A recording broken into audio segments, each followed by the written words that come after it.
I wanted to do a quick intro before the show because I did this show originally on YouTube, and a lot of it has graphics and things like that, which make it a little bit easier to see and understand.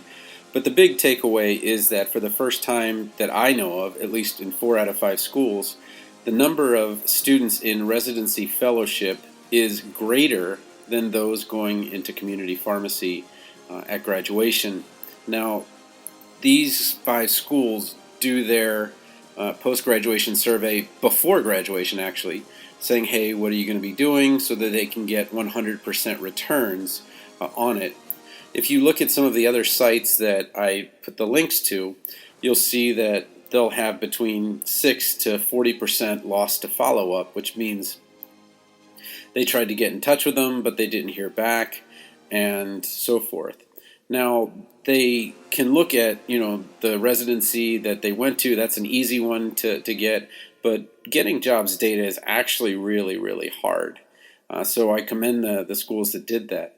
The big issue I have is that you've got jobs data for 2018 for 40 schools. You've got jobs data for 2019 for 5 schools. But the rest of the schools, 140 of them, you're talking about 95 left, that either have data from 2017, 2016, 2015, or publish no jobs data at all on the same place that they put NAPLEX, MPJE, and all those scores. And I think that's a little bit concerning because as you're, especially for the final year students, as you're deciding whether you should or shouldn't do a residency, the most important thing that you need to know is what the employment landscape is outside of residency. So if you have significant employment outside of residency, then you could say, okay, well, I'm thinking I'm probably going to go that route. I've got these loans and all that stuff. But if the employment outside of residency is a bit challenging, then you may lean towards residency. So where would you find this data? Each school has an office of an assessment, which basically goes and contacts all of the graduates and says, hey, how are you doing? Just wanted to see what you're doing for a job, and do you have salary information? And usually these are emailed out and things like that. But I know how hard it is to get that jobs data. But really, if you're trying to make a decision for this December, whether you're going to mid-year or if you're going to enroll in the match, you really need to know the non-resident jobs data to best make a decision about the residency jobs data, especially if you have a more significant debt. So here's the episode, but if you want to see it, you can see it on YouTube on Tony PharmD. Or you can subscribe to that as well. I think I have close to 17,000 followers there. But please email me and talk to me about this, because I really think that, this is just the first time it's ever happened. And I've never seen anything like this where residency exceeds community. And I think it's a paradigm shift that's happening right now. The last year class, those that graduated in 2019, didn't really get this advanced warning. But as I'm telling you now, hey, you really, really need to look at residency. It's really shifted, and it's shifted quickly. So hopefully this data is representative of the other ones, but even if all 40 of the ones that reported in 2018, we're still only talking about having data from 1/3 of the pharmacy schools on employment outside of residency. And I think it's really important that we know exactly what's going on so that we can make good decisions going forward and really best understand what steps to take when it comes to looking for positions. So enjoy the show, and I'm always happy to talk if you have questions and such. Hey, welcome to the Pharmacy Residency Podcast. I wanted to talk to you about a big shift that just happened, at least the data from 2019, the 5 schools that are reporting data from 2019, in that expect now that the number of residency and fellowship graduates that are employed at graduation, now I don't know what's going to happen after graduation, but these surveys look to have been taken at graduation, or certainly close out from it, is greater than the number in community, which is historic. It's never happened that way. So first, where can you find these? So I've read all 140, I think, that were available at memorizingfarm.com/match rates, all one word. And what I did was I put a link to the updates, so you can see the last update, 2019. These 5 schools are the most current with their information. These 40 schools from 2018 are a little bit less current, and maybe they do their survey 3 months out, 6 months out, or 9 months out. I've seen all 3 of those. And then these schools have the last update in 2017, 2016, one in 2015, and then Marshall had data, but it didn't have a year anywhere on the page, so I had no idea what year it was from. These schools have no graduates yet. They're still going through first. And then these schools have no non-residency employment data, which you're going to see why, but it's really important to know the non-residency employment data to answer the question, should I do a residency? But about half, a little less than half of all the pharmacy schools don't report non-residency data as an outcome in that way. I think you can go to the provost's office or whatever it is and say, hey, I'd like to know what the graduation data is, but couldn't find it, and I'm pretty good at finding these things. So let's go to Rutgers first, and then Ohio State, Oklahoma, Arkansas, and Washington. So we have from East Coast to West Coast, we have a very large swath of indicators, but unfortunately it's only 5 schools. But let's start here with Rutgers. This is the employment survey response. So at time of graduation, 68% of the graduating class who responded has secured employment. So let's look at the breakdown. And it's really nice that these are right next to each other. So if you look here at fellowship and industry at 13%, and then residency at 16%, and I believe Rutgers is the one that has that really great industry fellowship. So you have 29% in residency plus fellowship, but only 17% here in community, and then not secured employment 31%.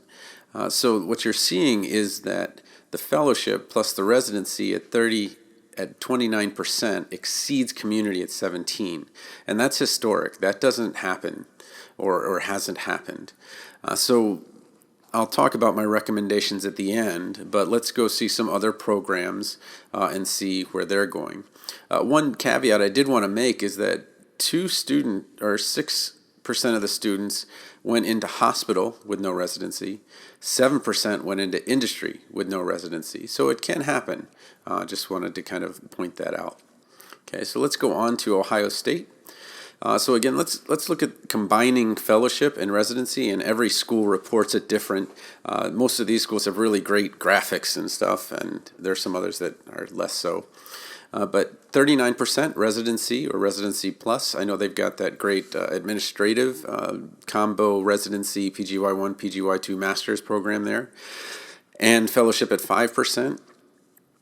So we're talking about 44% of the class is at residency and fellowship, and you have to look down here, 88% community, so 0.88 times the 25% would get you about 22% are in community. So almost double, actually a little more than double, are in residency and fellowship than are in community positions. Okay? And then 28% are still looking.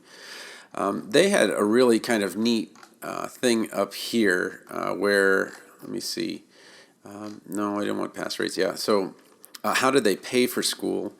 84% of students have loans at graduation, but at Ohio State, looking at this, I don't know if this means you don't have loans at graduation, but only 31% with loans is a very low number. So this scholarship must be extremely good, and I know they're an in-state school, and their tuition is, if I remember right, around 22, which is one of the lowest in the country. So a real, I don't want to call it a bargain, but when you've got a top school for $22,000 a year, that's really, really good.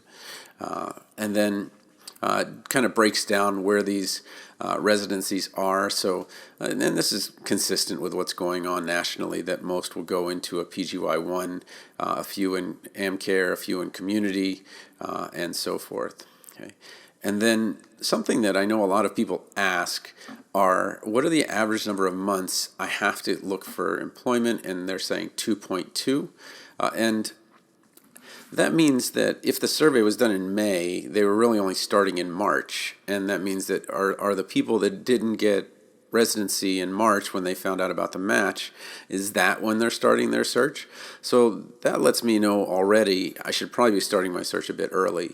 The average number of employers interviewed with, 2.3. That number seems kind of low. I would imagine that people would try to go for different employers, but that's just the data. And then the average number of job offers, 0.8. So, and average starting salary, 101,768. And of course, this excludes the residency salaries. And I'll show you some, another college actually breaks those down. But at 101,768, so still over the 100,000 mark. Okay. Next is Oklahoma, and we'll go past those rates, and we'll come down to the jobs. So here we have, this was really different in that we saw the class of 2016 at 19%, and then down to 13, 13, and 10 in terms of the percentages that want to do residency, and community going down from 57 down to 29%. So still, if you add 10 fellowship and residency, and I don't see any fellowships here, 10% for the residency, and then 29% for community. I didn't add independent to any of the others, so we'll just, this is the reverse, where you've got community at 3 times the residency, which is what we normally would see, and then have not yet finalized plans, 48%. So 52% know what they're doing, 48% don't, and that survey is still open for the class of 2019, so I don't know. I looked up here, and it says it was revised in July 3rd, so 3 weeks ago. This sounds like this data is current. Okay, this one doesn't have the fancy graphics, but it actually has one of the best data sets in terms of information. So the first thing is, what are the average salaries for graduates? And we're seeing 107,000, so a little bit higher than what Ohio State was reporting. And again, salaries tend to be regional. And then how many are getting jobs or have jobs right now? So at graduation, 70% accepted a position from Arkansas, and then 30 have not, and so 27% haven't. And then we want to look at the number of residencies versus community, and you have to look down here. So 28 are completing residency, and so that's not a percentage, it's a whole number. And then we have 17 chain, 6 mass market. So I would add those two together as the kind of number. So 23 graduates in chains and mass market versus 28 in residency fellowship. So again, community is less than the residencies. And then Washington State shows similar data where you've got, they put something good in here. I thought that it doesn't include 11% with offers in negotiation with an employer. So getting a job is a fluid thing. It's not something that's just like, okay, well, everybody's going to have their job by graduation day. It's, you go back and forth and kind of figure out, like, do I want to live here? Do I want to live there? So it's saying that you can add this 11% to the 57%, but they're trying to be transparent. So you would say 68% are hopefully knowing what they're doing, but it's probably some number between 57 and 68. But again, we're seeing the same thing, 24 residency and 18 out of state. So you're looking at 38, 42 for residency, and then 27 for chain, which again, it's completely different than what we've seen before, where it was chain was the number one hiring. And you can see even just going back, back to 2015, where 41 of the students had gone to chain and then 13 to residency. So this is a big shift, and I think there was another thing that I really wanted to see. So knowing the match rate is really important as well. And I talked about the percentage of students that are going to get residency. So now I want to talk about the match rate. And I'll come back to this because I want to start and show you that there is actually no match rate here. Okay, so they're not actually reporting a match rate. They're just saying 16% of our class got there, but it didn't say this many tried and this many got it. Ohio State is the same. I don't think that they reported the percentage that tried and the percentage that got it in terms of, I didn't see it in there. You look here at Oklahoma, same thing, no reporting of the tries. This is all NAPLEX and MPJE.